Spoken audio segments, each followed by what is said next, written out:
Bonsoir à tous, bonjour à tous. Merci d'être parmi nous pour un très grand cours, une première en français pour notre Beth Midrash de Haboura. Euh, alors, avant de commencer et de laisser la parole au Chacham Abensour, au Chacham Gabriel Abensour, quelques mots sur notre Beth Midrash virtuel et physique de Haboura. Nous sommes un Beth Midrash virtuel sous le leadership du Rav Joseph Dweck, du rabbin Joseph Dweck, rabbin en chef de la synagogue et de la communauté séfarade d'Angleterre, euh, à travers le monde, avec également des cours hebdomadaires, physiques et virtuels, en hébreu, comme vous venez de le voir, en anglais principalement, euh, maintenant en français et également avec nos institutions partenaires en espagnol et en portugais. Je vous encourage à aller consulter notre site web, notre programme de membres qui vous donne accès à notre maison d'édition, d'Art Press, de même qu'aux archives impressionnantes de plus de 4 années de cours. Alors, sans plus attendre, quelques mots sur le Chacham Abensour qui vient nous entretenir ce soir. Il est originaire de Strasbourg, a fréquenté la Yeshivat Kotel à Jérusalem, la Yeshivat Alpiot, l'université hébraïque de Jérusalem dans cette même ville, et il est fondateur du centre d'études Tashma et chercheur à l'Institut Shalom Hartman, décrit par La Voix séfarade, un très grand journal dans le monde séfarade, de, notamment d'Amérique du Nord à Montréal, communauté que je connais bien, comme un des jeunes leaders séfarades de notre époque. Il a un blog exceptionnel, de même des séries de cours en ligne exceptionnelles. Alors, sans plus attendre, Bechavot Racham Abensour. Merci beaucoup, merci Raphaël. Alors, je suis pas responsable de ce qu'il vient de dire, hein. C'était, ça n'engageait que Raphaël pour la biographie. Et en tout cas, je suis ravi d'être ici pour la première fois. Et pour le public francophone qui est là, comme l'a dit Raphaël, en fait, The Khabura, c'est un projet de diffusion d'études sur l'héritage séfarade au sens large. Et c'est la première fois qu'on m'a proposé de faire un cours en français. Et donc, j'ai choisi de faire un cours introductif qui sera plus historique, mais j'espère que par la suite, on aura l'occasion d'avoir des séries plus longues, on pourra approfondir des textes, des penseurs, des rabbinim, etc. Et là, on va tenter en fait d'avoir un premier cours qui nous permet de porter un regard un peu plus long sur l'histoire des Juifs séfarades, sur ce que la période séfarade médiévale a apporté au monde juif jusqu'à aujourd'hui. Et c'est un des points que j'aimerais développer, à savoir que ce n'est pas juste une question d'histoire, c'est que le monde juif a changé à l'époque médiévale jusqu'à aujourd'hui. Et cet apport, il faut qu'on comprenne, il faut aussi qu'on le connaisse et qu'on puisse le développer. Et donc, je vais faire un partage d'écran et j'invite les personnes présentes sur le Zoom à utiliser le chat pour poser des questions. Et à la fin, on aura évidemment aussi un petit moment où les gens pourront ouvrir le micro. Mais pendant à part à des moments précis, j'invite les gens à poser des questions. Je regarderai tout le temps le chat et je répondrai au fur et à mesure si des questions sont soulevées pendant l'heure qui vient. Alors, je me lance directement et j'aimerais commencer avec un peu d'histoire pour qu'on puisse comprendre en fait comment ce centre que va être l'Espagne médiévale va se développer, mais aussi pour qu'on puisse comprendre pourquoi on appelle aujourd'hui Sfarad pas uniquement les descendants des Juifs espagnols, mais de façon plus générale l'ensemble des Juifs qui sont issus de pays musulmans. Alors, je reviens au tout début, je reviens à l'époque des conquêtes musulmanes. À cette époque-là, on a une présence juive déjà importante dans l'Empire byzantin, à Rome, dans la région évidemment, on est à la fin de l'époque talmudique, donc dans la région de l'actuel Irak, la Babylonie, en Israël autour, un peu plus au sud, un peu plus au nord, en Syrie, en Égypte, etc. Mais les grands centres d'études à cette époque-là sont les grands centres d'études qu'on a en Babylonie, vers lesquels l'ensemble du monde juif s'adresse, et aussi des centres comme à Rome qui sont bien développés, avec d'autres communautés juives un peu éparpillées autour du bassin méditerranéen, mais qui sont assez isolées. Et l'une des questions qui va se poser, c'est évidemment la question de la diffusion des savoirs. Et qui dit diffusion des savoirs dit qu'on a besoin d'avoir une sorte d'unité politique qui permette en fait aux gens de circuler, au savoir de circuler, aux livres de circuler, etc. Et cette chose-là va se passer au moment des conquêtes arabes qui vont être extrêmement rapides. Vous voyez ici l'avancée des conquêtes au 7e siècle. En 100 ans, on a tout le sud du bassin méditerranéen qui est relié en fait jusqu'en Irak et même plus loin, jusqu'en Afghanistan.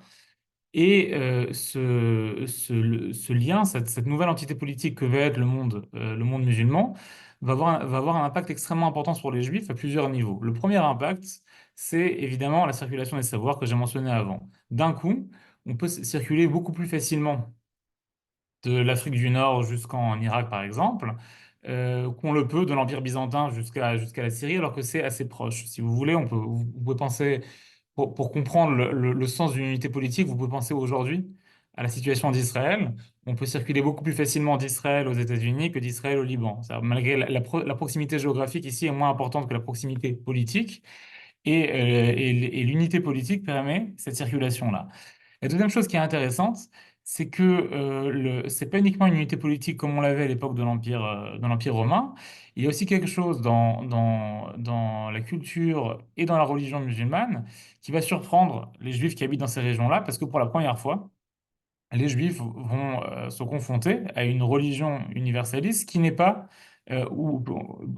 qui n'est pas idolâtre, c'est-à-dire qui est à leurs yeux purement monothéiste. Alors évidemment, on peut parler avant des chrétiens, mais les chrétiens dans la tradition juive sont généralement considérés comme une forme d'idolâtrie, et par conséquent, il y a cette distance qu'on connaît avec les idolâtres, alors que là, cette proximité, ce pur monothéisme va faire que on va considérer, en tout cas dans les premiers siècles, les musulmans comme apportant des éléments culturels intéressants, pas comme des étrangers complètement différents, mais comme des personnes avec lesquelles on peut dialoguer.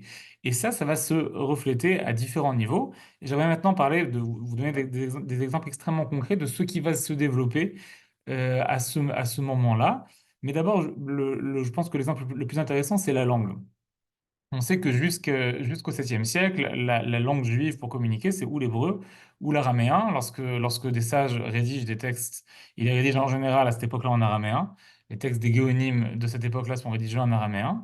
Et on a un changement assez brutal à partir du 9e siècle, où les juifs qui vivent en terre d'islam passent à l'arabe.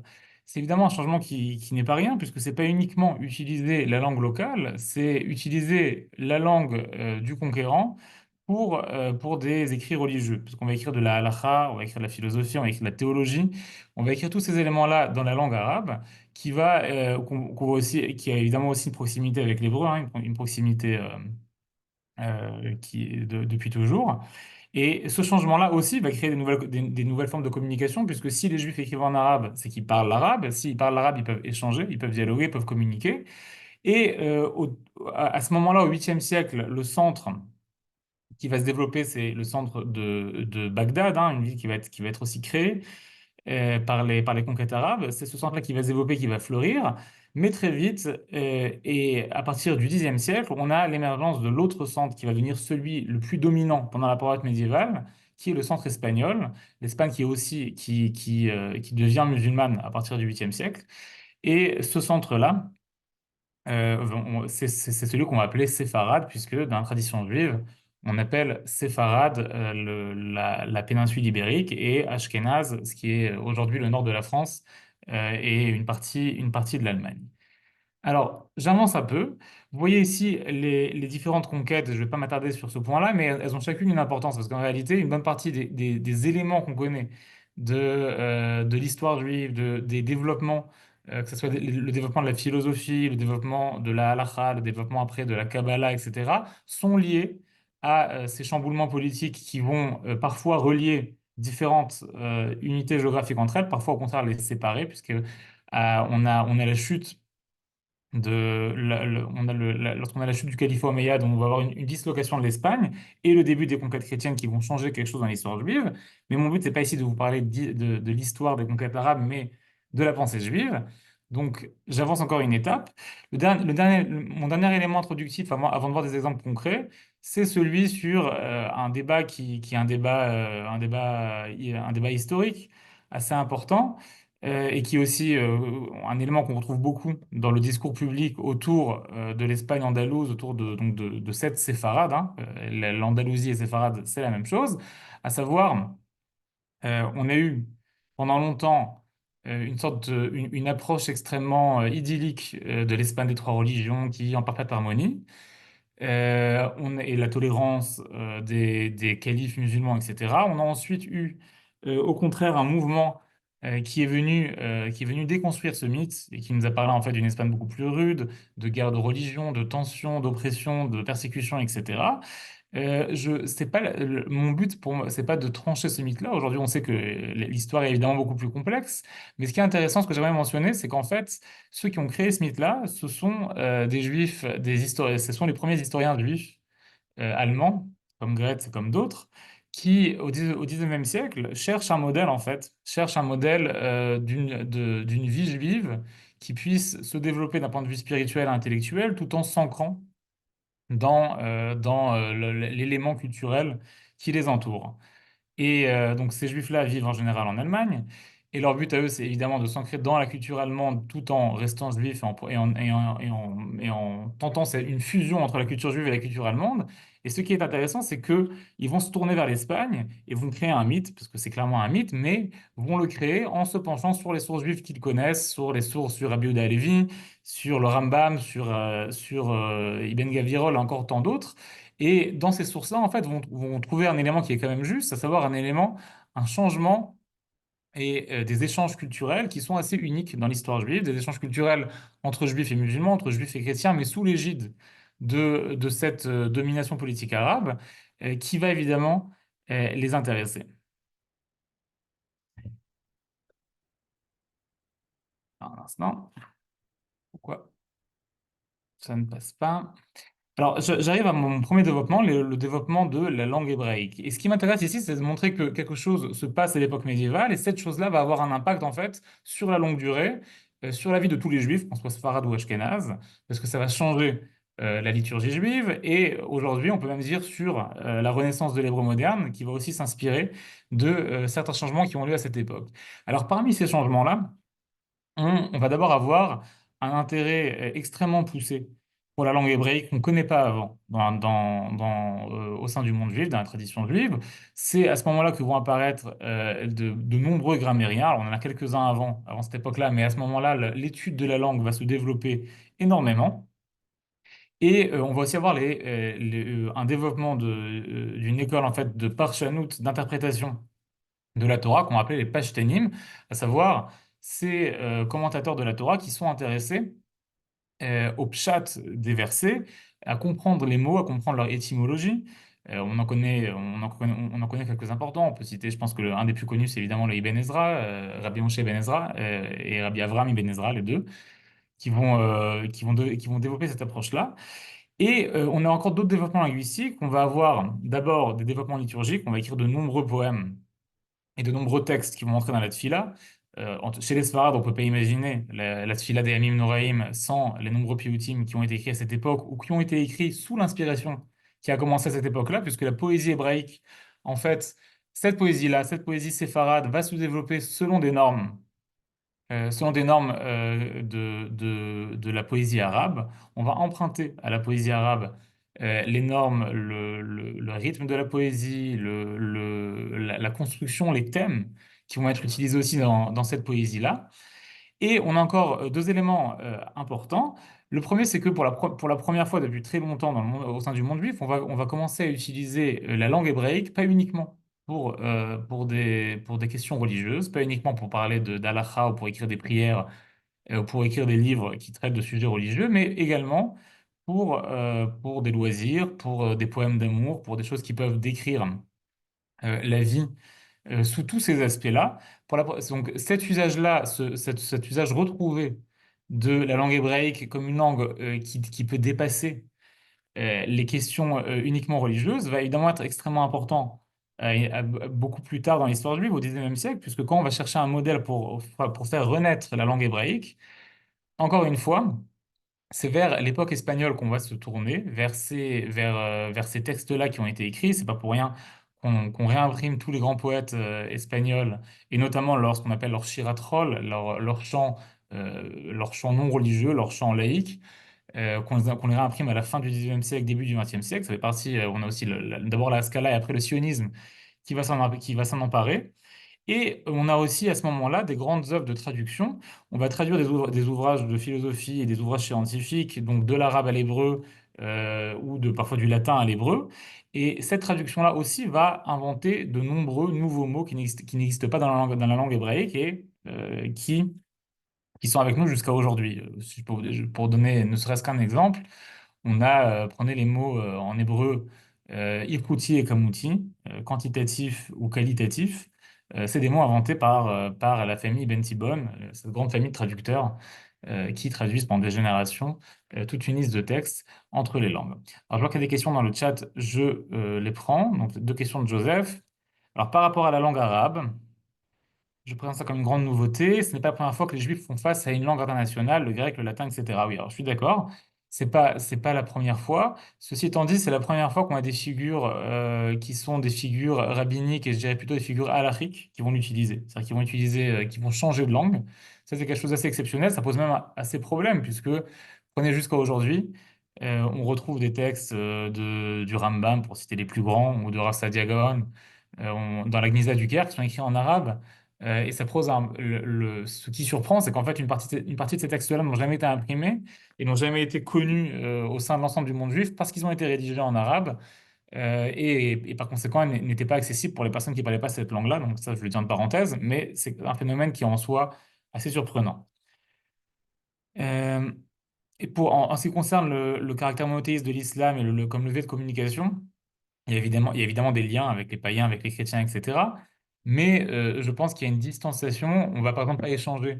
On va pas avoir on va avoir très peu. On en a quelques-uns à travers l'histoire, mais on va avoir peu de débats théologiques avec les chrétiens parce qu'on va considérer leur théologie comme basée sur des fondements idolâtres, ce qui est une des pires choses dans la tradition juive, et donc on ne peut pas communiquer avec eux sur cette base-là. C'est pas le cas avec l'islam. Avec l'islam, au contraire, on va avoir des nombreux échanges théologiques, je vais en parler tout de suite, et des échanges qui vont être qui ne sont pas uniquement sous le ton de la polémique, qui sont souvent sous le ton de l'apprentissage, parfois même de l'admiration. On connaît la phrase la formulation de Maïmonide qui va nous dire que certains juifs devraient apprendre le monothéisme pur de l'islam. C'est des choses dont on n'a pas d'équivalent avec d'autres religions. Évidemment, ces choses-là, elles ont un impact sur l'ensemble de la vie juive, puisque on est capable, puisque si on considère son interlocuteur, alors c'est là qu'on peut avoir des échanges, et des échanges qui vont évidemment être dans les deux sens. Je n'ai pas besoin de raconter l'influence qu'a eu le judaïsme sur l'islam et sur le développement de l'islam, et c'est vrai sur la longue durée. C'est pas quelque chose qui arrive uniquement au 7e siècle, c'est quelque chose qui va continuer pendant les premiers siècles, mais l'autre côté, l'autre aspect est vrai également et c'est important. Alors, je voulais parler un peu de la poésie. On va parler aussi après de la halakha et de la mystique. Encore une fois, c'est un cours introductif. Je vais essayer de faire le tour de différents sujets, même si j'aurais aimé pouvoir approfondir chaque sujet d'une façon indépendante. Et comme je viens de vous le dire, on va voir donc le développement de la poésie hébraïque à l'époque espagnole va s'inspirer très très largement de la métrique et de la prosodie de la poésie arabe. Ça va être complètement assumé. On va aussi s'intéresser au thème de la poésie arabe. C'est pour ça, pour ceux qui s'intéressent à la poésie sfarade, ceux qui lisent Yehuda Halevi, Ben Gavirol et d'autres encore, vous retrouvez des thèmes, notamment dans ce qu'on appelle dans la poésie qui n'est pas une poésie liturgique ou religieuse, l'éloge du prince ou du protecteur, la satire, la nostalgie des chants d'amour, y compris la nostalgie envers l'environnement natal. Et là, c'est quelque chose d'assez intéressant. On connaît les très très beaux poèmes de Rabbi Yehuda Halevi sur la terre d'Israël. Et c'est pas le seul. Tous les grands poètes espagnols ont écrit sur la terre d'Israël, Moshe Ibn Ezra, Ibn Gavirol et encore beaucoup d'autres. Et ça, c'est un thème qui est très important à cette époque dans l'Espagne médiévale, chez les Arabes aussi, puisqu'on a des gens qui sont des descendants des conquérants arabes qui se sont installés en Espagne, qui n'ont jamais vu de leur vie l'Arabie saoudite et qui développent une sorte de terre natale arabe fantasmée. Et en parallèle, les Juifs aussi vont se réintéresser, vont se réapproprier en fait l'amour pour cette pour cette patrie perdue, et vont développer donc toute une poésie qui va évidemment rentrer dans la liturgie autour de cela. Au niveau des formes linguistiques, on a aussi des emprunts qui, encore une fois, vont influencer la langue hébraïque jusqu'à aujourd'hui. Des tournures grammaticales. Alors, on entend, il y a un micro qui est ouvert, si on peut le fermer, de Jess Lapin. On entend il y a on va emprunter des tournures grammaticales, on va avoir des expressions qui vont être traduites directement de l'arabe à l'hébreu, etc. Et je vous ai apporté directement un exemple, hein, un exemple d'un des premiers grands poètes de l'époque espagnole, Shmuel Ibn Nagrila, qui est lui-même une figure passionnante à la fois chef des armées, rabbin, décisionnaire important, talmudiste important, etc. J'ai apporté un exemple d'un poème, excusez-moi, le poème est parti, un poème que personnellement j'aime bien, tant dans sa forme hébraïque que dans son thème, parce que je trouve qu'il résume aussi quelque chose de cette époque-là. C'est un poème qui appelle en fait les gens à être, à s'ouvrir, à vivre à la fois dans un monde spirituel, à la fois et à la fois dans un monde matériel, et c'est assumé. Et évidemment, autant au niveau de ce qui m'intéresse ici, c'est aussi au niveau de la langue. Cette forme, cette métrique-là n'existe pas avant l'époque espagnole, et elle a inspiré de la métrique arabe. Alors, je vous le lis en hébreu, vous pouvez lire en français. Alechem lepo alechem le yasher pe alechem, velachem yehi alav le shalem gimulechem. ואל בעבודתו תבלו ימותיכם, אבל עת עשו לאל, ועתים עשו לכם. תנו לו חצי היום, וחציו למעשיכם. ואל תיתנו פוגת ליין בליליכם, וכבו מאור הנר, ואורו בחוסיכם. וקוצו בכל שרים, ושירו בנבליכם. ואם אין בקבר שיר וחמר וחבר, אוי! Petaim yeizeh chelkechem me'amalechem. Et en français, c'est moins joli, c'est ma traduction, mais ça donne la chose suivante: à vous d'agir avec droiture envers votre Créateur et à lui de vous rétribuer. Mais que vos jours ne s'usent pas non plus à son service. Consacrez un temps à Dieu et que le double soit pour vous. Cédez-lui une demi-journée et que l'autre soit pour vos actes. Alors ici, on a une paraphrase du Talmud, hein, c'est Chatzio lachem, Chatzio lachem, on dit à propos de Chol HaMoed, hein, à moitié pour vous, moitié pour Dieu. Et ici, il le transforme en fait dans cette idée d'être tourné vers le spirituel, mais pas uniquement, d'être capable aussi de profiter des plaisirs et de la création elle-même. Et dans vos nuits que le vin ne cesse, lorsque voici la flamme des bougies, veillez à ce qu'il flamboie encore dans vos verres, lorsque s'arrêteront vos chansons, que dans les outres résonne son clapotis, car dans la tombe il n'y a ni chant, ni vin, ni compagnie, hélas, simplez, que cela soit votre portion pour votre labeur. Donc, je trouve que c'est un chant qui nous donne un peu de cette époque-là, où on a à la fois la forme et à la fois le fond, qui nous propose de nouvelles approches. Je vous apportais ici un autre chant d'Ibn Gabirol que je ne vais pas dire maintenant, mais c'est un chant d'amour, un chant assez érotique. Et là aussi encore, on a une figure, un rave important, un grand philosophe, un grand penseur, un grand mystique et un grand poète qui nous écrit un poème d'amour, chose qu'on a aujourd'hui du mal à concilier. On a du mal aujourd'hui à imaginer un rabbin important écrire un poème d'amour. Et évidemment, c'est un indicateur sur beaucoup plus que le poème lui-même, mais sur tout un environnement culturel et toute une civilisation qui développe l'hébreu, qui développe la langue hébraïque et qui développe l'ensemble de la tradition juive, pas uniquement dans une voie religieuse, mais aussi, comme le disait juste avant Shmuel Ibn Agrila, Chatzio Lachem, à moitié pour vous, à moitié pour le Créateur, mais aussi en fait dans ses aspects matériels, et qui veut en fait, c'est comme ça que je le considère, qui veut vivre le monde à travers un prisme juif, c'est-à-dire que et c'est peut-être la première fois où on essaye d'échapper à cette séparation qu'on connaît bien, notamment en diaspora, à savoir vivre en hébreu ou vivre à travers les textes juifs tout ce qui touche au spirituel et vivre en arabe, en français, en anglais, etc., tout ce qui touche au matériel. Et si pour la première fois, il y a cette volonté en fait de prendre l'hébreu, de s'en emparer et de le faire ressusciter comme une langue qui peut parler de tout, qui peut parler d'amour, qui peut parler de philosophie, qui peut parler de choses qui sont aussi éloignées du spirituel. Et c'est fait pas uniquement par des gens qui s'éloignent du spirituel, mais par des figures et des rabbins important. Je vais vous apporter un dernier exemple pour la question de la langue, et on passera après à la question de la halakha et de la mystique. Je vais vous apporter un exemple de Rabbi Moshe Ibn Ezra. Comme vous voyez, au XIe siècle, le maître de Rabbi Yehuda Halevi, plus ou moins l'oncle, en tout cas un proche de Rabbi Avraham Ibn Ezra, pour les séfarades dans le public, je précise l'auteur du chant, du poème El Nora Alila, qu'on connaît tous et qu'on lit tous à Kippour. Et ce qu'on connaît moins, donc c'était c'était un grand grammairien, un grand linguiste, un grand poète. C'était le maître, encore une fois, de Rabbi Yehuda Halevi. Et ce qu'on connaît moins, c'est que Moshe Ben Ezra a rédigé a rédigé un livre en arabe, destiné aux jeunes poètes juifs, pour leur expliquer la maîtrise de la langue, pour leur expliquer l'importance de la poésie et pour parler et en fait pour partager avec eux des questions qui sont aussi des questions d'ordre plus théologique sur la langue arabe et sur la langue hébraïque.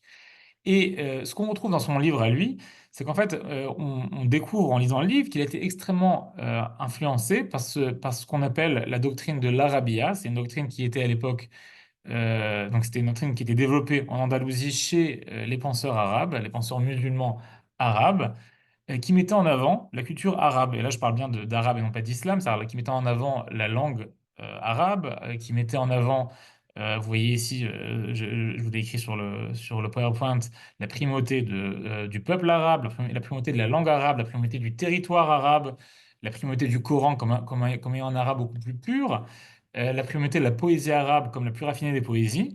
Évidemment, tous ces éléments-là, en fait, alors avec certains, Moshe Ben Ezra va se confronter, notamment la question de la primauté de la langue arabe, et pour lui, ça va être une vraie question qu'il va le travailler. Il va l'accepter, et il va se poser la question, pourquoi Dieu a-t-il donné aux Arabes la plus belle des langues? Pourquoi Dieu a-t-il donné aux Arabes un don si développé en poésie? D'autres éléments vont être adaptés à la culture juive. On parle ici de la primauté de la langue arabe dans le Coran, qui est considérée comme la langue la plus pure. Et à la même époque, c'est pour les mêmes raisons que ces poètes séfarades vont aussi vouloir retourner à un hébreu extrêmement biblique. Ils vont être très critiques des poètes qui les ont précédés, comme par exemple le Kalir, qui est un grand poète qui vivait en Israël au 7e siècle et dont les poèmes sont encore très importants dans la liturgie ashkénaze. Mais le Kalir a un hébreu, on va dire post-Mishnah, un hébreu beaucoup plus libre, un hébreu au sein duquel on invente des mots tout le temps, des nouvelles tournures, etc. Alors que chez les Espagnols, on va vouloir reprendre l'hébreu du Tanakh, l'hébreu de la Bible, on va le voir comme l'hébreu le plus pur et on va vouloir le mettre sur le devant de la scène. Et vous avez ici le livre donc qu'a écrit Moshe Ibn Ezra, hein, qui a été réédité en Israël. En français, c'est le livre de la conversation et des évocations. Et je vous ai mis à côté les différents thèmes, et vous voyez à quel point la question de la langue et de la poésie et la question des influences arabes est quelque chose qui travaille ces sages-là. Ce n'est pas quelque chose d'uniquement anecdotique. On rédige un livre entier pour soulever des questions liées à la langue, des questions esthétiques sur la beauté des poèmes. On a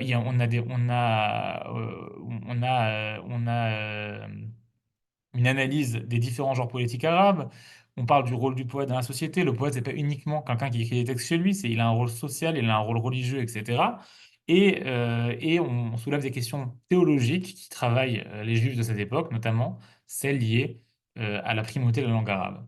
Je vous ai mis ici les chapitres, je ne vais pas les lire en détail, mais notez qu'un chapitre entier, par exemple, s'appelle Pourquoi l'art de la poésie est-il naturel chez les Arabes et artificiel chez les autres nations?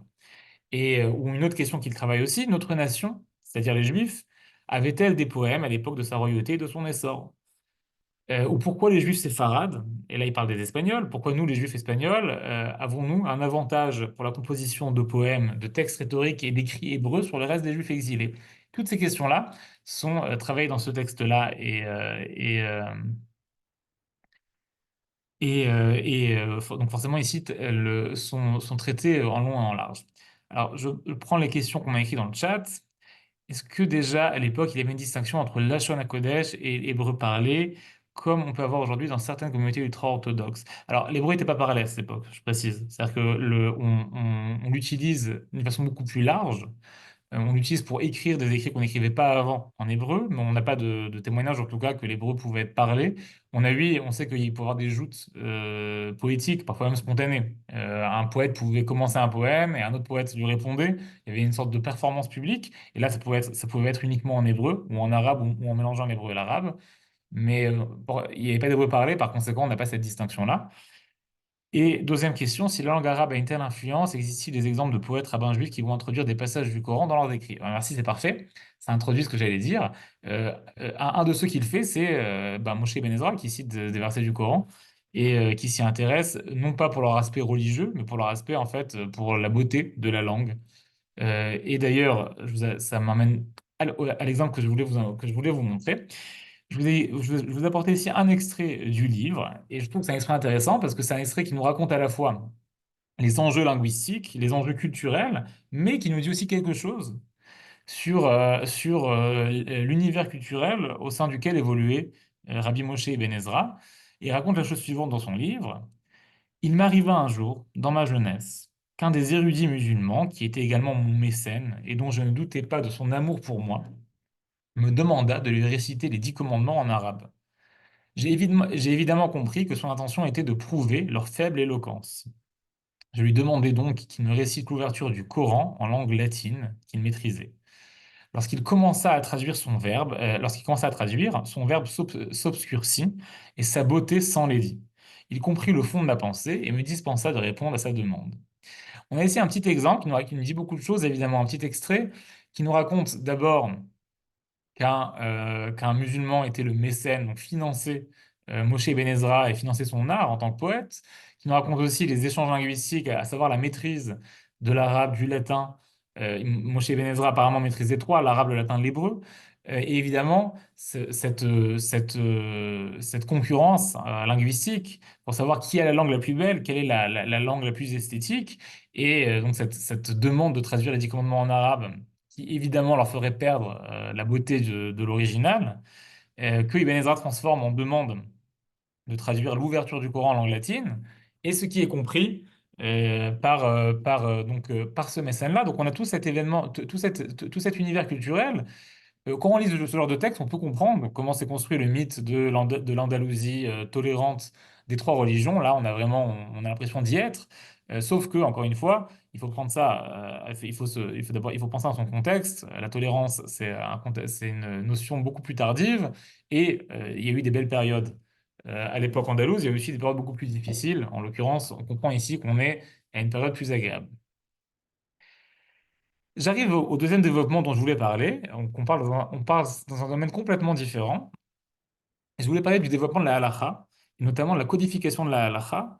À l'époque, sous l'influence, encore une fois, sous l'impact de certaines normes culturelles qui existent au sein du monde musulman et du monde arabe, qui a lieu à ce moment-là et qui, encore une fois, va avoir une influence sur nous jusqu'à aujourd'hui, puisque nous, juifs d'aujourd'hui, nous sommes évidemment les dépositaires, excusez-moi, de tous ces grands livres de codification sans lesquels on serait bien incapable aujourd'hui de trancher la halakha, donc on peut citer les plus grands, le Mishneh Torah, le Rif d'abord avant, le Rif, le Mishneh Torah, le Rosh, et puis évidemment le Shulchan Aruch.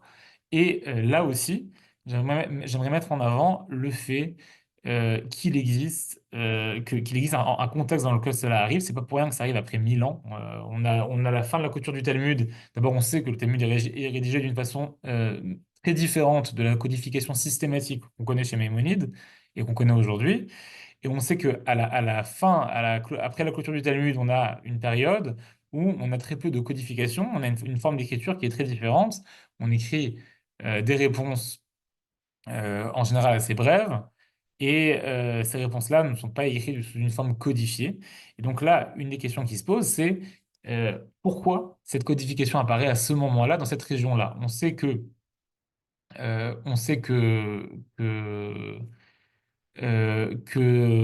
au même moment, dans d'autres régions où l'étude est oui développée, comme par exemple encore une fois en Ashkénaze, c'est-à-dire dans le nord de la France et autour de la vallée rhénane, disons-le comme ça, la codification est beaucoup moins présente, cette codification systématique. Et ici, j'aimerais revenir au Géonim. Donc, je reviens non pas en Espagne, mais je reviens au 8e siècle, en Babylonie, en Irak, notamment autour de Bagdad. Et on a là-bas plusieurs changements qui vont avoir lieu au moment des conquêtes arabes. On va commencer à écrire en arabe, ça je l'ai déjà mentionné avant. On va aussi commencer pour la première fois à écrire de nouveaux genres littéraires, notamment la théologie, chose qui ne se fait pas avant. Un des premiers livres de théologie juive qu'on a, c'est celui de Rav Sadia Gaon et Munot Vederot qui a été écrit en arabe. Et on va aussi pour la première fois commencer à écrire des monographies qui traitent d'halakha, c'est-à-dire des livres qui vont parler d'un sujet halachique précis, qui vont parler par exemple du sujet du guet, du sujet du mariage, comment on se marie selon la loi juive. Ça n'apparaît qu'à ce moment-là, et on sait en fait que ça apparaît sous l'influence des normes juridiques arabes, c'est-à-dire qu'on va retrouver en fait, c'est des livres qui vont être écrits en judéo-arabe, et on va retrouver les mêmes catégories juridiques, les mêmes termes que ceux existant dans l'environnement musulman proche, c'est-à-dire que les thèmes juridiques qui ont lieu dans l'islam que connaissent les géonimes vont se retrouver et vont apparaître en fait dans ces premiers textes talariques qui vont être écrits d'une façon systématique. Je vous ai écrit ici sur ceux qui suivent avec moi le PowerPoint, vous voyez ici d'autres éléments dont je ne vais pas parler maintenant, notamment l'influence de la Mu'tazila donc c'est un mouvement rationaliste musulman sur les premiers philosophes juifs, mais ça on n'en parlera pas maintenant. Je vais uniquement parler d'Halakha. Et vous avez ici un des premiers livres, un des premiers traités, en fait même le premier qu'on connaît, le premier traité sur les lois juives du divorce qu'on connaît, qui a été écrit en judéo-arabe, qui a été écrit par un des Géonim, donc par le Rav Shmuel ben Chofni Gaon, qui était le Gaon de Soura, donc une des figures les plus importantes de son époque en tant que décisionnaire au sein du monde juif. On a donc le premier livre qu'on connaît qui a été écrit de façon systématique sur un thème de loi juive, à savoir les lois juives du divorce. Et ce qu'on note, c'est d'abord l'influence pas uniquement des catégories juridiques arabes, mais aussi l'influence de la philosophie du droit arabe, et notamment l'influence du kalam musulman sur la façon de penser de ce gars-là. Donc on sait qu'il maîtrise et qu'il connaît les textes importants de la philosophie, de la théologie musulmane et de la juridiction musulmane de son époque. On va retrouver les 5 sources du droit musulman qui vont apparaître dans un contexte complètement halachique, qui vont être traduits et qui vont être adaptés en fait au contexte du droit juif, de la halakha. Donc les 5 sources du droit musulman, c'est la loi écrite, la tradition orale.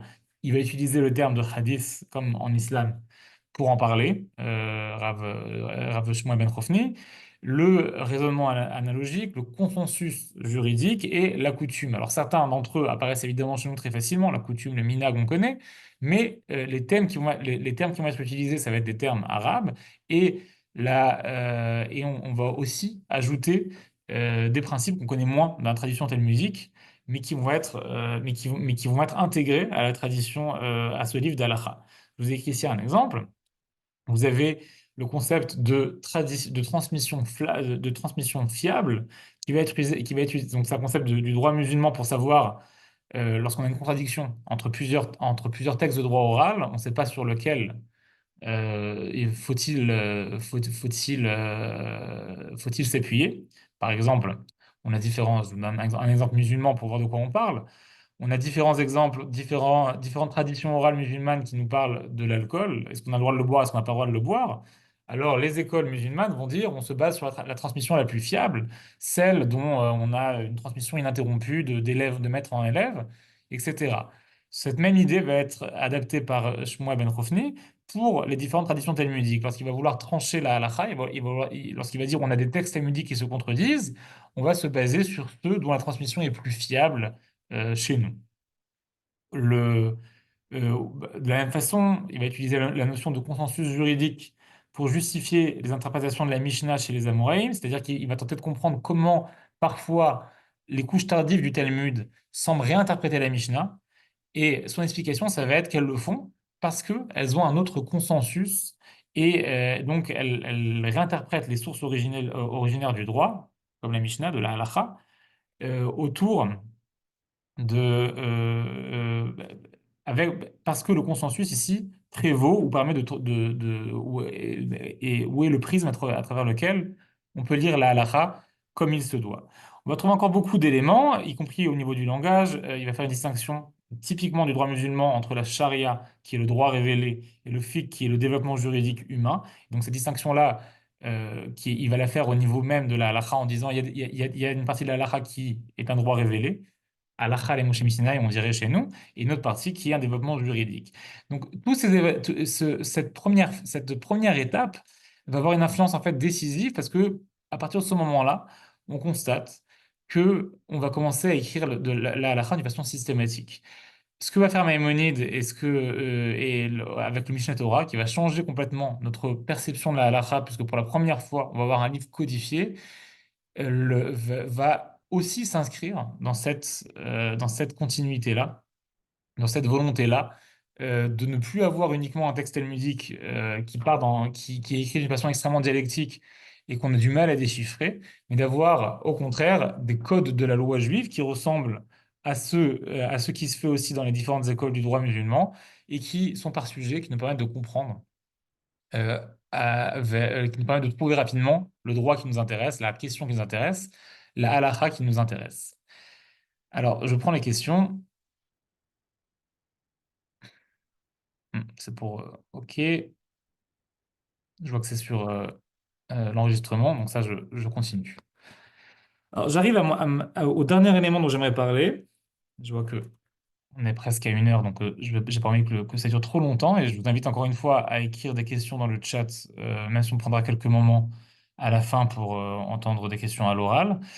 Le dernier élément dont j'aimerais parler, c'est le développement de la philosophie et de la mystique. Alors, la philosophie, je pense que c'est plus connu, puisqu'on connaît évidemment tous Maïmonide, mais il y a beaucoup d'autres philosophes juifs importants. Mais ce que j'aimerais mettre en avant, c'est que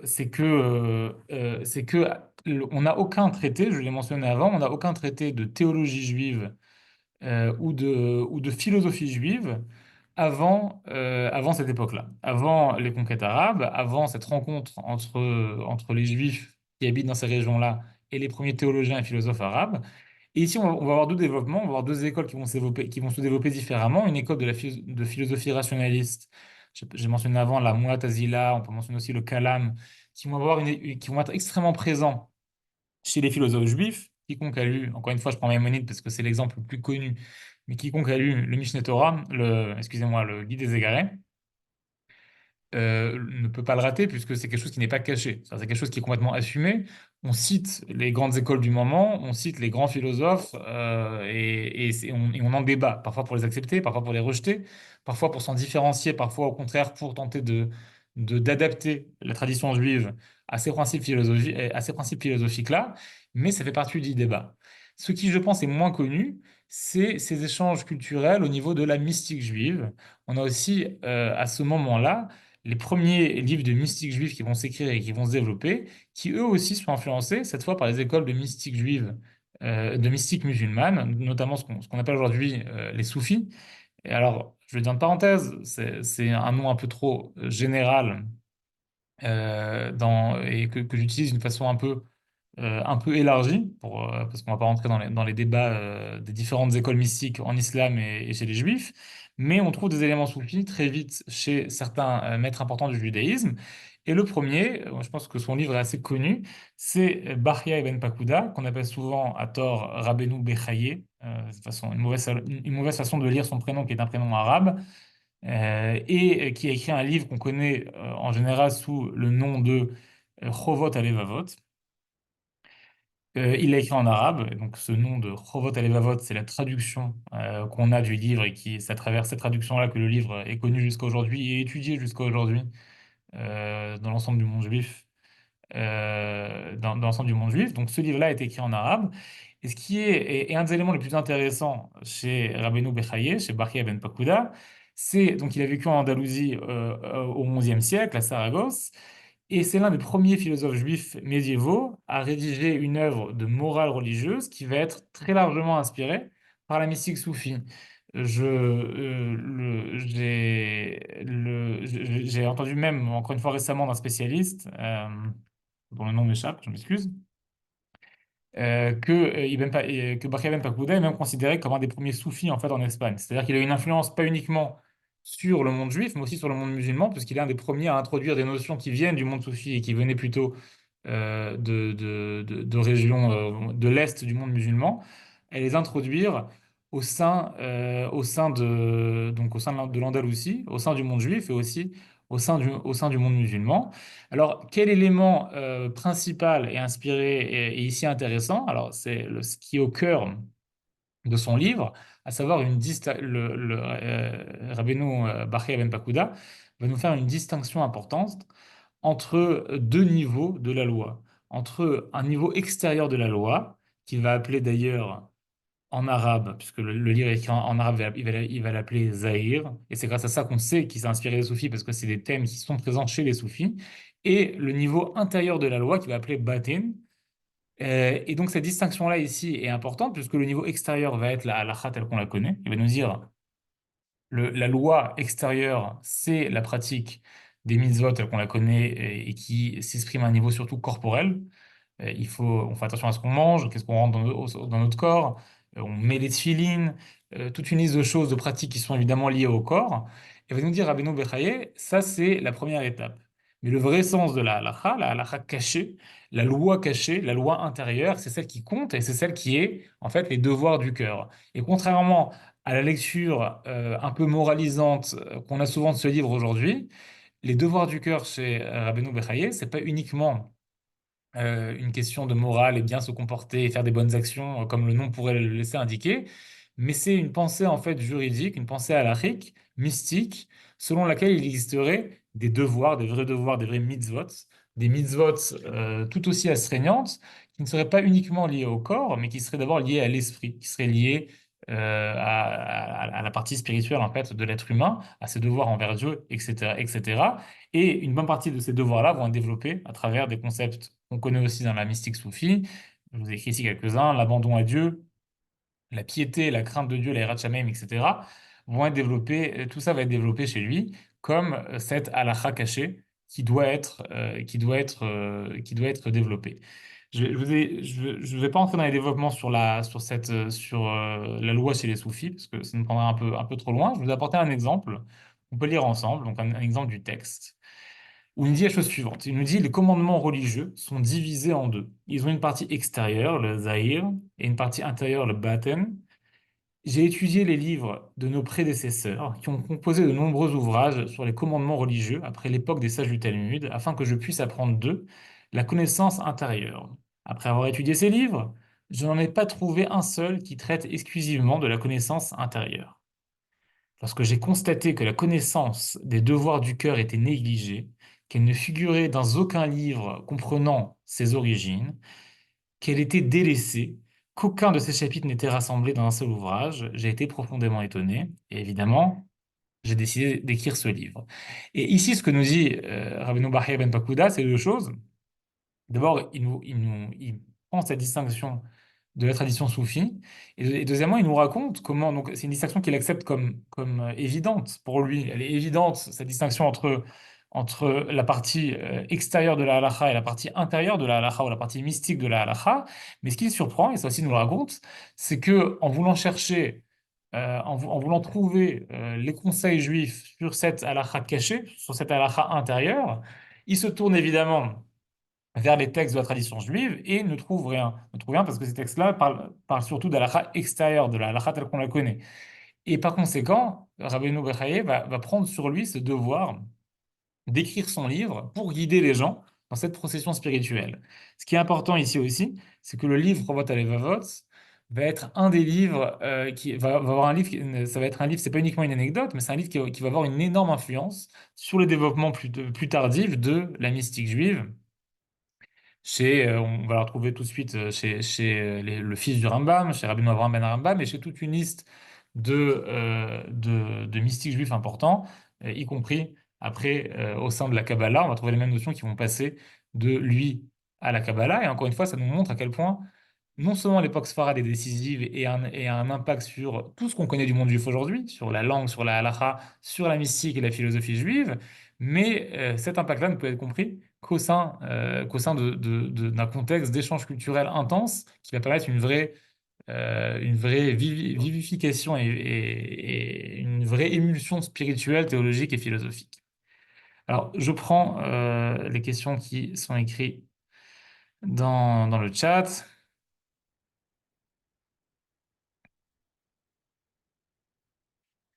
Alors, est-ce que je dirais que l'ordre du Mishneh Torah est influencé par les textes musulmans? Je ne vais pas m'avancer, je ne sais pas. Il y a beaucoup de livres qui ont été écrits sur Mishneh Torah, on peut aller voir, je pense que ça doit être débattu. Ce que je pense, c'est que la codification elle-même et cette façon de penser d'une façon très ordonnée est clairement influencée par la culture musulmane environnante et étrangère, et étrangère à ce qu'on connaît avant cela dans la tradition juive. On sait que le Rambam va quand même se baser sur la Mishnah, qui est peut-être le seul exemple qu'on a d'une classification qui est différente mais qui existe. On a, la Mishnah, elle est classée aussi en différents Zdarim. Évidemment, la Mishnah, le Talmud qui va commenter la Mishnah, lui, va avoir une classification beaucoup moins importante. C'est-à-dire que tout le monde sait que si on prend le traité Ktubot, qui est censé parler des Ktubot, au sein de la Masechet du traité talmudique qui en parle, on peut parler de beaucoup d'autres sujets.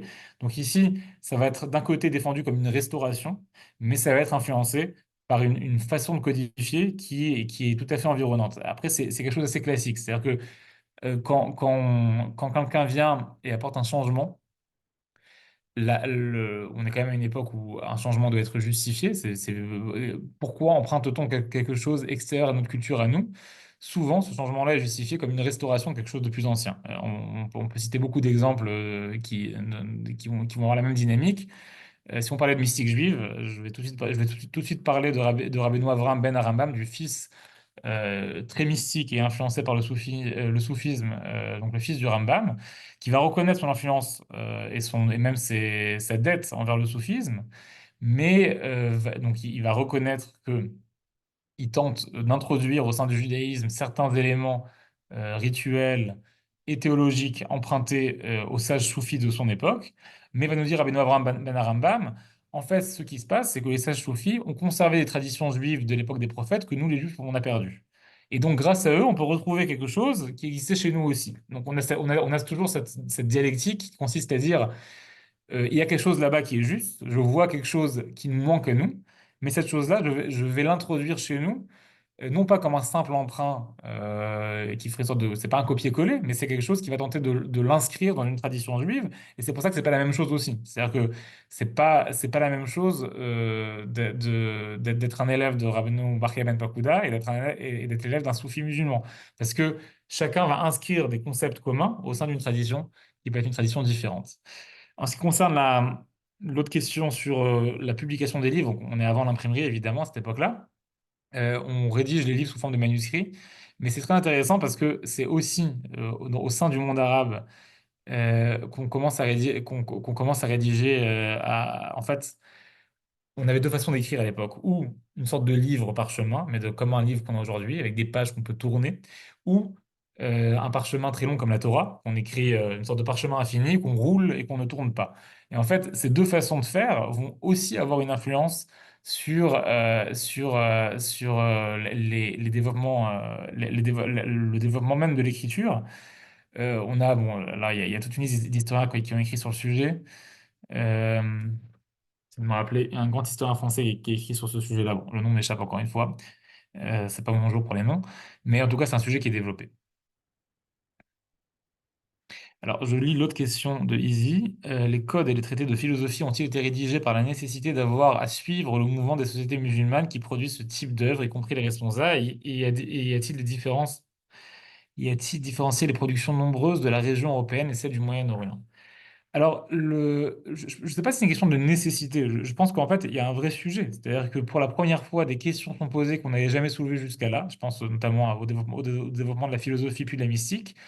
Et ces développements-là interrogent. Et d'abord, la curiosité, elle est mutuelle. Puisque je rappelle qu'au début des conquêtes musulmanes, les musulmans eux-mêmes sont très intéressés par les traditions juives et chrétiennes, puisque on a une religion naissante. Et cette religion naissante n'a pas encore assez de ressources indépendantes pour se développer.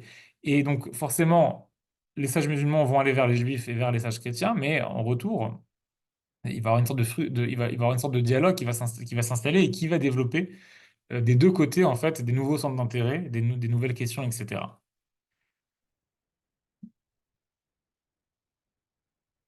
Alors, pour l'autre question sur le fait que le second livre du Roi Télévote n'est presque jamais commenté dans les éditions orthodoxes classiques, parce qu'on dit que c'est la Torah cachée, etc.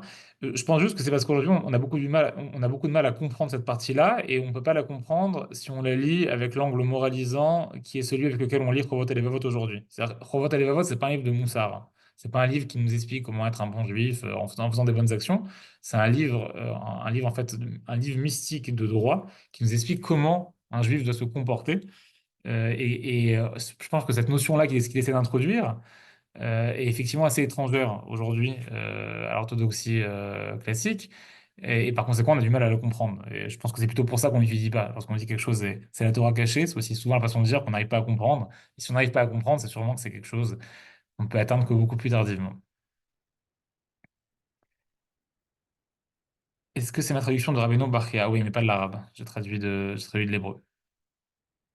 Alors, je lis les deux dernières questions. Alors, pour les livres qui traitent de philosophie juive au Moyen Âge, on a évidemment les livres, je pense en français, de la philosophie, pas de la mystique, mais de la philosophie. On a en France une grande chercheuse, Colette Sirat, qui a écrit beaucoup de livres, notamment sur le Ralbag d'ailleurs, puisqu'il a écrit, donc je peux que recommander ses livres à elle. Elle a fait un travail assez important. Euh, alors, pour la question de la philosophie grecque, etc., et les conversions, alors je ne vais pas m'attarder, je dis juste que sur la philosophie grecque, effectivement, la philosophie grecque va avoir un impact sur les juifs à cette époque-là via les musulmans. C'est-à-dire qu'on va avoir on va avoir toute une chaîne, l'Empire byzantin, les musulmans, on va traduire du latin à l'arabe, de l'arabe à l'hébreu, etc. Donc on a toute une chaîne qui va faire que cette influence-là va se développer. Encore une fois, je renvoie au livre de Colette Sirat, je pense qu'elle en parle très bien et elle explique ces influences-là. Et dernière question que je prends, après je conclus et on peut ouvrir les micros. A-t-on une idée de l'ampleur des conversions à l'islam à cette époque, et notamment sur le Ed Sha'ari Ratson? Alors, je ne connais pas, moi, de chiffres. Effectivement, il y a de nombreuses conversions à l'islam, parfois tragiques, comme parfois de figures importantes, etc. L'islam a un attrait sur de nombreux juifs. Se convertir, comme toujours, à l'époque médiévale, que ce soit l'islam ou le christianisme, c'est aussi une façon d'améliorer son statut social. Est-ce que c'est différent de ce qu'il y a en terre chrétienne? Je ne sais pas. C'est une question assez intéressante. Alors, je conclue avec un dernier test que je voulais apporter de Rabbeinu Avraham ben Arambam, qui va dans le même sens. Et après, on pourra ouvrir les micros. Donc, je vous l'ai cité avant déjà, on a le fils du Rambam, Rabbeinu Avraham ben Arambam, qui est une figure extrêmement importante à son époque. Et on va avoir une dynastie en fait de rabbins, de rabbinim de la famille du Rambam, les uns après les autres, en Égypte, qui seront tous des grands mystiques. Je dis en parenthèse qu'aujourd'hui, on a un débat assez important, un débat académique assez important notamment sur la fin du Guide des Égarés. Est-ce qu'il faut le lire? Est-ce qu'il faut y voir des influences mystiques ou uniquement une approche rationaliste telle qu'on a souvent et pendant longtemps lu le Rambam? En tout cas, chez son fils, c'est très clair. Son fils est un grand mystique. Il l'assume complètement, je l'ai mentionné avant. Il assume aussi les influences du soufisme. Lui, en tout cas, soutient qui continue l'approche de son père. Et il va tenter des vrais changements, tant théologiques que rituels au sein du monde juif. Notamment, une des choses qu'il va vraiment tenter d'instaurer, ça va créer des tensions au sein de la communauté de Fustat en Égypte, il va tenter d'instaurer en fait une prière juive qui ressemble beaucoup plus à la prière musulmane, notamment avec le fait de se laver les mains et les pieds avant la prière, de se prosterner complètement à terre, etc., de s'asseoir comment ça soit à la mosquée, c'est-à-dire en ligne et pas en cercle comme on fait au sein du monde arabe. Et là aussi, je le disais avant, il va justifier ça comme une restauration de choses qui existent au sein du judaïsme. Sur le coup, il a évidemment raison. C'est des éléments qu'on trouve au temple, etc., mais qui ont été abandonnés, mais sous cette influence-là.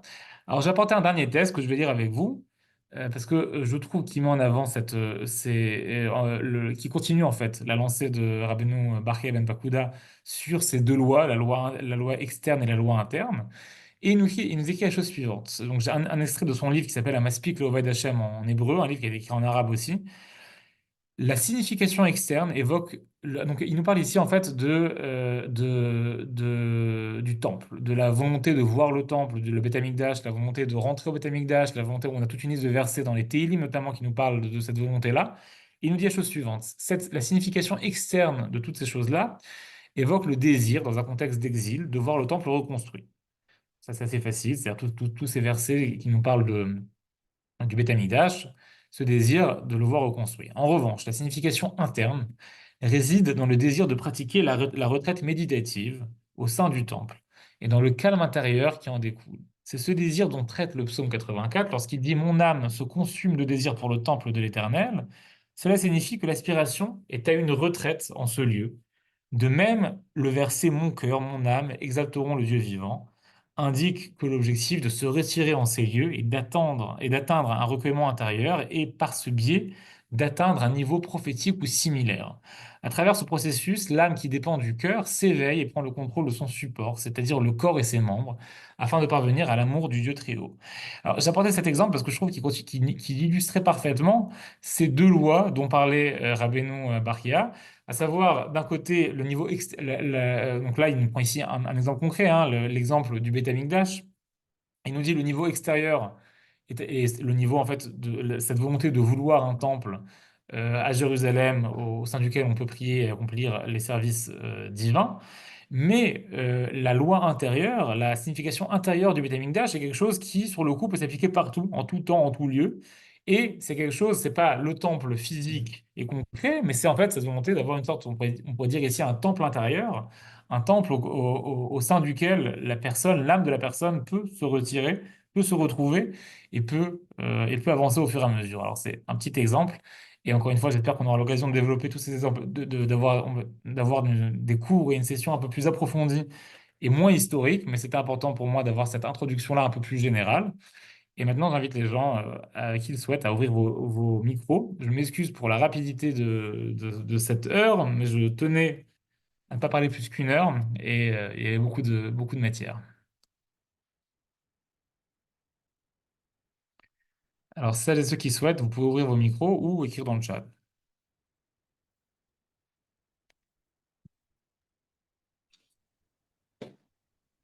Je vais poser une question si vous le permettez. Plaisir à faire. Le ton moralisateur qu'on retrouve aujourd'hui dans les traductions modernes, notamment en anglais, du Chovat Alevavot, comment vous retracez l'origine de ça? Bah, Comment on est arrivé à donner à donner la valeur qu'on a donnée à ce texte important aujourd'hui plutôt que celle que vous décrivez? je pense que c'est pour ça que pour moi c'est important de parler du contexte dans lequel ces livres sont écrits, parce que le contexte c'est pas uniquement une question d'histoire, c'est aussi la clé pour comprendre les livres qu'on a. C'est-à-dire que sans ce contexte-là, on n'arrive pas à les comprendre.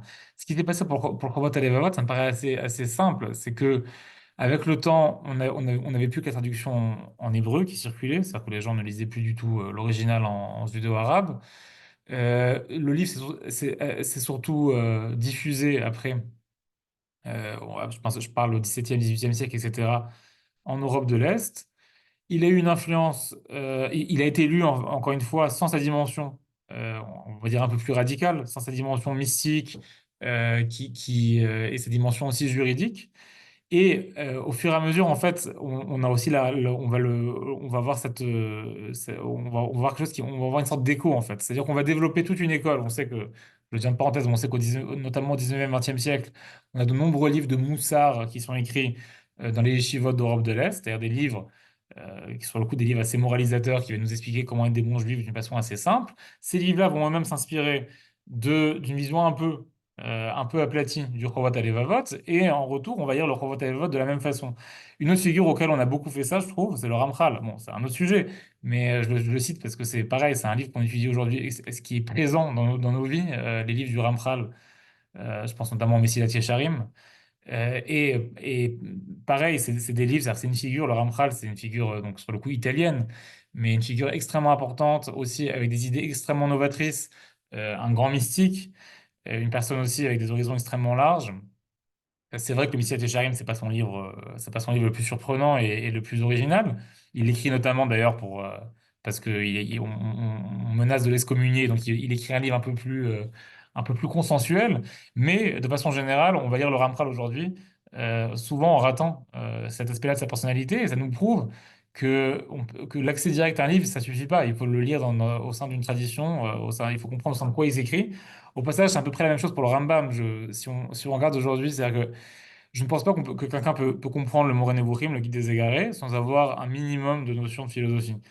Et ce qui va se passer dans le monde des yeshivot, c'est qu'on va l'étudier, mais on va pas comprendre la plupart des parties, et donc il restera plus que les quelques chapitres qui sont abordables pour tout le monde. Je sais pas, les chapitres qui nous parlent de la création du monde, le chapitre, la première partie du Moreh Nevuchim qui est assez abordable, en ratant les dimensions plus novatrices de sa pensée, puisque on ne peut pas comprendre de quoi il parle si on ne sait pas c'est quoi le kalam, si on ne sait pas c'est quoi la mu'tazila, si on ne sait pas ces choses-là que lui-même cite en fait, ou si on les connaît juste à travers une sorte de réduction qui est proposée par les personnes qui l'enseignent. Merci. Avec plaisir. Je peux revenir sur ma question Vas-y. l'environnement géographique. Est-ce que il est juste de dire que jusqu'à l'époque des Géonim, y compris dans les Tshuvota Géonim, y compris les Sheiltot, y compris les Sidurim et toute la littérature pas vraiment Mhm. systématique disons de l'époque des Géonim, on n'a pas de code systématique, on a peu ou pas, enfin je sais pas, de traité de philosophie ou de mystique. Et un siècle après, le centre de gravité de tout le monde juif s'est complètement déplacé. Il est en Espagne, voilà, dans le sud de la France, ou peut-être un peu déjà au Maghreb. Et là, boum, sortent des traités systématiques de halakha, des traités de philosophie. Et alors, ce que j'arrive pas à comprendre, qui est plutôt une question historique, mais peut-être aussi liée à l'environnement et au type d'islam qui est celui du Moyen-Orient et celui d'Europe, on n'a pas du tout les mêmes production dans le monde juif. Donc ma question, c'est d'abord, est-ce qu'il y a une explication historique à ce changement géographique qui n'est pas le résultat de persécutions, d'événements historiques qui sont clairement identifiés? Et pourquoi est-ce que sur le plan des productions intellectuelles, de la manière dont la Torah se développe, c'est tellement différent? Alors, je prends juste pour les géonymes, c'est une question qui est assez large, on pourrait en parler des heures, mais je vais Oui, répondre de façon un peu succincte aux points les plus importants. Pour les géonymes, on a vraiment deux époques en fait. On a deux époques des géonymes eux-mêmes. Et le changement, il se passe après les conquêtes arabes. Parce que les premiers livres, les premiers traités de philosophie ou de théologie juive qu'on a, c'est oui de l'époque des géonymes. Notamment, j'ai mentionné le livre de Rav Sadia Gaon, mais c'est l'époque des géonymes tardive. C'est pas l'époque des géonymes post-Talmudique. Et là, encore une fois, l'influence, elle est assez claire. C'est-à-dire que c'est pas une influence cachée. Je sais pas pourquoi, à notre époque, on a parfois tendance à vouloir cacher, je sais pas, les rabbins veulent cacher qu'ils lisent des livres de philosophie. Eux l'assument. Eux assument le fait qu'ils ont des échanges, qui parlent de théologie, de philosophie avec des penseurs de leur époque et en plus écrire en arabe à ce moment-là.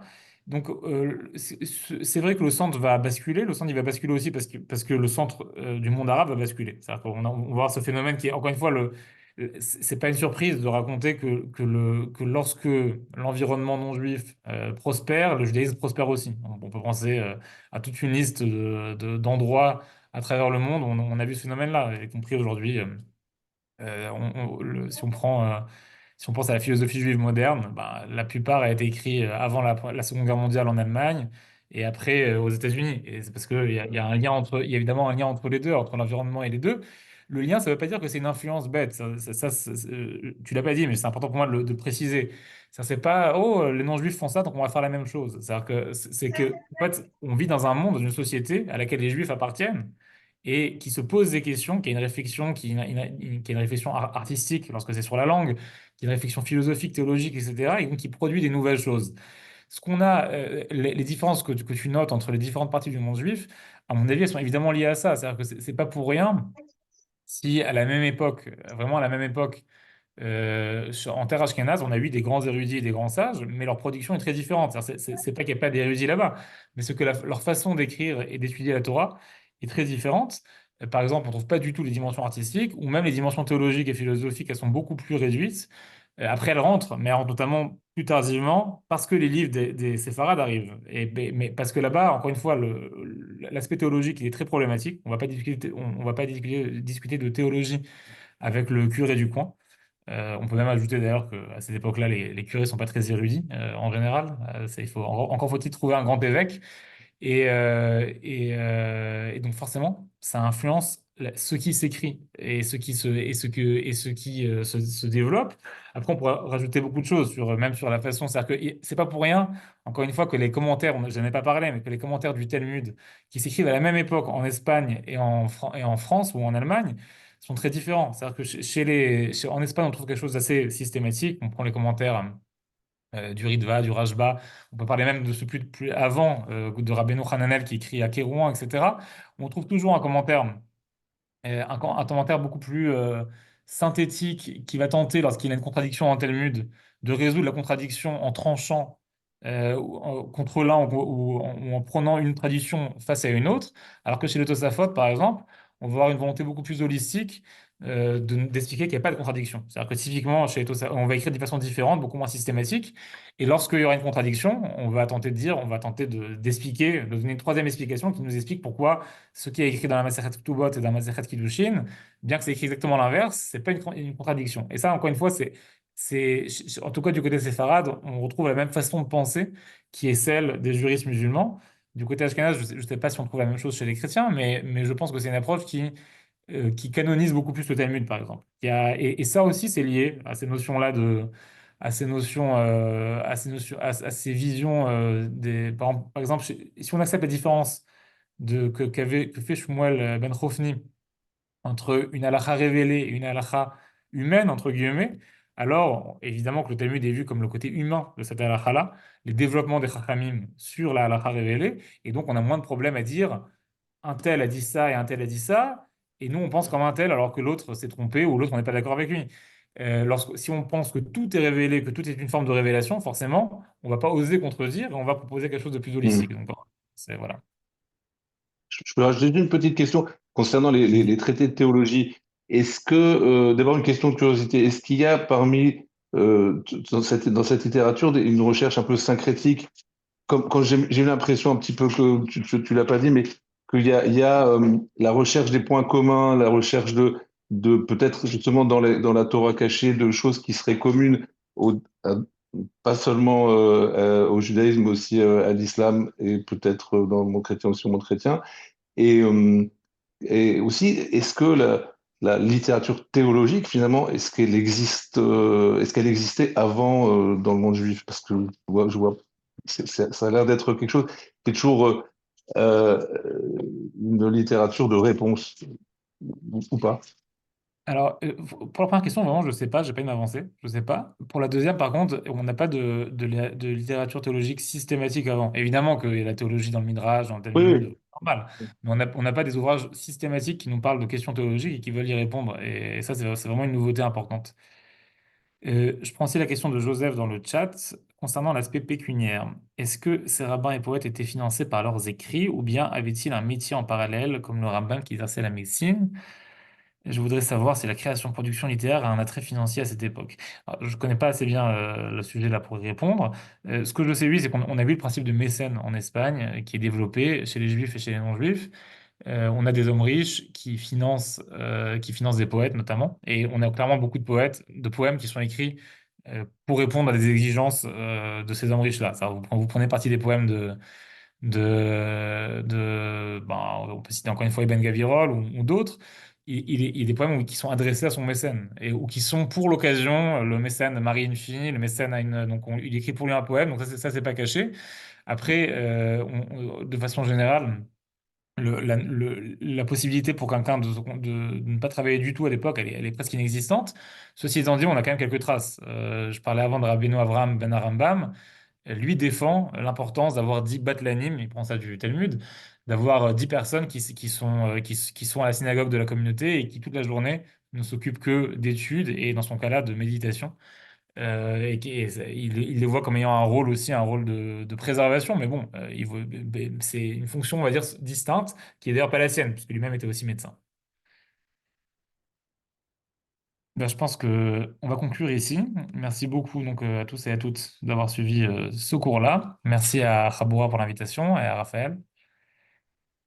Merci, Rahama Bensour, et on espère que cette première d'un cours en français est la première de nombreuses séries. Alors, merci à vous et à très bientôt. À bientôt, au revoir.